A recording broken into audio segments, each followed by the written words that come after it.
মধ্যপ্রাচ্যে ইরান ও আমেরিকার মধ্যে চলমান যুদ্ধবিরতির মধ্যেই এক নতুন খবর সামনে এসেছে। মার্কিন গোয়েন্দা সংস্থাগুলোর দাবি, আগামী কয়েক সপ্তাহের মধ্যে ইরানকে নতুন এবং অত্যন্ত শক্তিশালী এয়ার ডিফেন্স সিস্টেম সরবরাহ করার চূড়ান্ত প্রস্তুতি নিচ্ছে চীন। এই অস্ত্রের চালানটি অত্যন্ত গোপনে তৃতীয় কোনো দেশের মাধ্যমে পাঠানোর পরিকল্পনা করছে বেইজিং, যাতে এর আসল উৎস আড়াল করা যায়। চীনের এই সম্ভাব্য পদক্ষেপের মাধ্যমে ইরান, আমেরিকা ও ইসরায়েলি জোটের হামলায় ক্ষতিগ্রস্ত ইরানের আকাশ প্রতিরক্ষা ব্যবস্থা পুনরায় সাজানো যাবে বলে মনে করা হচ্ছে। এদিকে এই গোয়েন্দা তথ্য এমন এক সময় সামনে এলো যখন এই সপ্তাহের শুরুতে আমেরিকা ও ইরানের মধ্যে হওয়া যুদ্ধবিরতি চুক্তিতে মধ্যস্থতা করার কৃতিত্ব দাবি করেছিল চীন। এছাড়া আগামী মাসে প্রেসিডেন্ট ডোনাল্ড ট্রাম্পের চীন সফরে যাওয়ার কথা রয়েছে।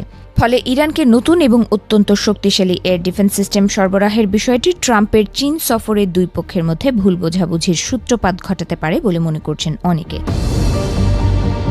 মার্কিন সংবাদ মাধ্যম CNN এর প্রতিবেদন অনুযায়ী সাম্প্রতিক যুদ্ধে আমেরিকা ও ইসরায়েলের বিমান হামলায় বেশ ক্ষতিগ্রস্ত হয়েছে ইরানের আকাশ প্রতিরক্ষা ব্যবস্থা।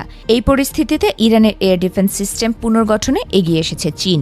তারা বিষয়টি গোপন রাখতে তৃতীয় কোনো দেশের মাধ্যমে এয়ার ডিফেন্স সিস্টেমের এই চালান পাঠানোর পরিকল্পনা করছে।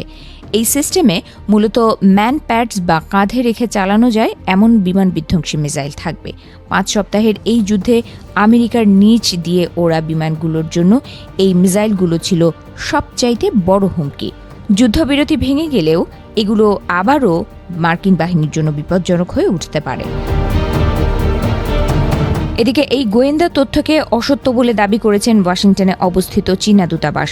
চীন কোনো পক্ষকেই অস্ত্র সরবরাহ করেনি বলে দাবি করেছে তারা। চীন বলছে, দায়িত্বশীল রাষ্ট্র হিসেবে তারা আন্তর্জাতিক বাধ্যবাধকতা মেনে চলে, তাই আমেরিকাকে এসব ভিত্তিহীন অভিযোগ থেকে বিরত থাকার আহ্বান জানিয়েছে বেইজিং।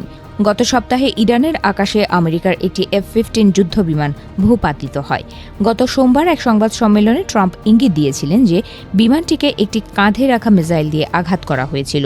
ইরানও দাবি করেছিল যে তারা একটি নতুন প্রতিরক্ষা ব্যবস্থা ব্যবহার করেছে, তবে সেটি চীনের তৈরি কিনা তা স্পষ্ট করেনি। বিশ্লেষকদের মতে চীন সরাসরি এই যুদ্ধে জড়িয়ে কোনো কৌশলগত লাভ দেখছে না, কারণ তারা জানে আমেরিকা ও ইসরায়েলের বিরুদ্ধে জেতা অসম্ভব।